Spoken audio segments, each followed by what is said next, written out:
Assalamualaikum warahmatullahi wabarakatuh. We are from group 3 and we want to present about the property of mal. So people would ask what is the definition of mal.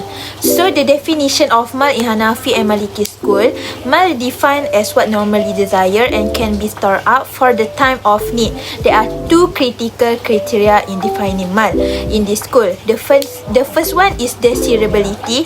The second one is storability. Things that are not desired, such as some medicines, cannot be included under the concept of mal. The test of desirability is by its very nature a subjective test. Many types of property that normally cannot be stored, such as fresh vegetables and fruits, will be excluded storability criterion, disregarding non-corporeal property such as usufruct manfaat.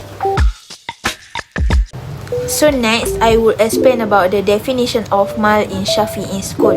According to Shafi'i, the word mal is not used except to refer to a thing that has material value with which it can be sold. The material valuability criterion is sufficiently general to include in the definition corporeal properties as well as usufruct manfaat. However, the price with which it can be sold restricted item that can be the subject matter in a contract of sale. So next, I will explain about the definition of mal in Hanbali school. Mal is anything that has a beneficial nature which is permissible by Sharia, provided that such permission does not come under the circumstance of necessity.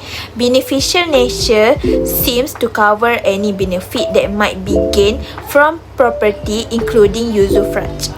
However, the inclusion of the condition that it must be permissible by Sharia restrict the scope of the definition. So, the meaning of mal in the primary sources of Sharia. For property narration, mal includes not only physical property but also services or benefits that refer to as manfa'ah in Arabic. For instance, teaching knowledge or reciting verses of the Quran can qualify as mal in specific contexts.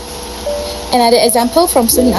In a hadith, during a marriage case between Qawlah and Ansari men, the Prophet Muhammad ruled that teaching verses of the Quran could fulfill the requirement for dowry, which is mahar, establishing that mahar is not restricted to material wealth.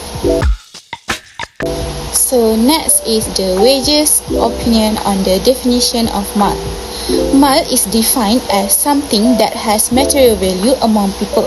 It can fall into three categories, which is corporeal, it was ain, usufruct, which is manfaat, and the last one is right, which is haq. Corporeal, which is ain, is a tangible property with a physical existence.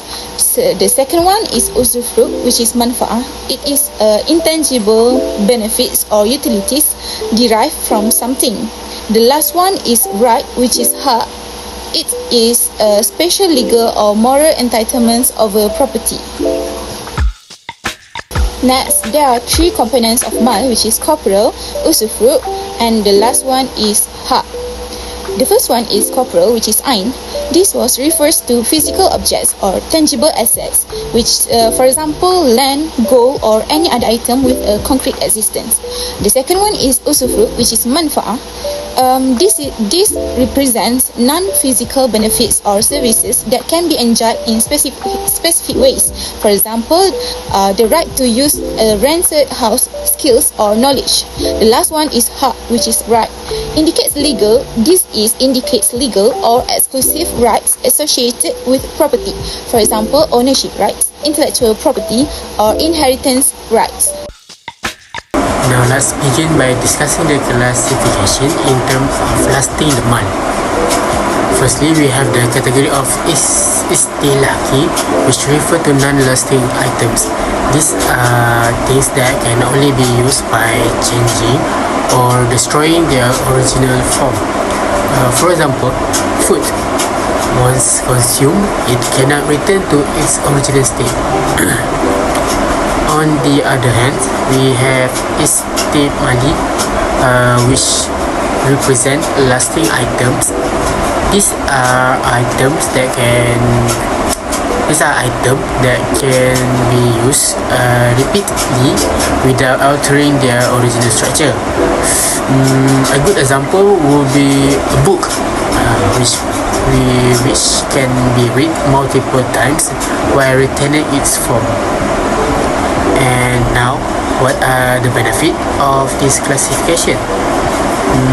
It helps in the validation of ijara contracts, which are essentially lease agreements in Islamic finance. Additionally, it assists in distinguishing between hard contract which involve loans and area contract, which involve lending items for temporary use. This differentiation is crucial for maintaining clarity and compliance within Islamic financial transactions. Now let's move on to the classification in terms of value of the mal. These classifications divide items into two main categories. Number one is mutaqawwim or valuable items. These are items that are permissible under Sharia to possess and benefits from.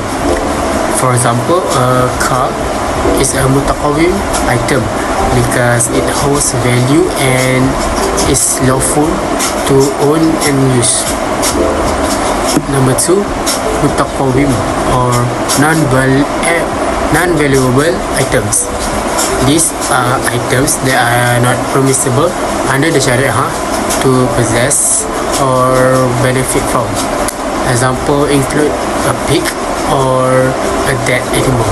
These items are considered non-valuable because they don't comply with Islamic legal and ethical guidelines. The key impact of this classification lies in the concept of compensation. It ensures that compensation in Islamic transaction is only applicable to items that are deemed valuable under Sharia. This distinction helps maintain ethical and lawful practice in trade and finance. Next, we will discuss the classification in the terms of movability of mal. This classification differentiates between two types of property. Number one is manqul or movable property. These are items that can be moved from one place to another without changing their original structure. For example, includes computers and clothes. Number two is ghayr manqul or non-movable property. These are items that cannot be moved from their original place, such as land. Now, let's look at the impact of this classification. According to the Hanafi school of thought, waqf or endowment is not allowed for movable property. Shufa'ah or the right of preemptions does not apply to movable property either. Additionally, when discharging a debtor property, non-movable property, ghayr manqul, takes precedence over movable property. This classification is essential for guiding proper practice in Islamic law, especially regarding property-related transactions. Now, let's discuss the classification of fungibility mal, starting with misli or fungible items. Misli refers to items that have standardized replacement in the market with nearly identical or very close prices. For instance, a Proton Saga car is a great example of a fungible item because its value and feature are consistent across similar models.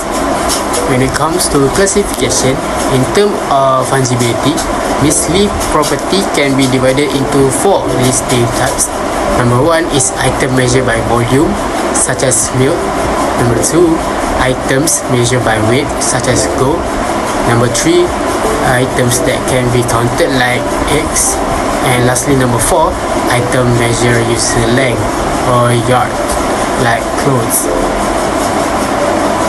These categorizations ensure clarity and consistency when dealing with fungible property in transaction.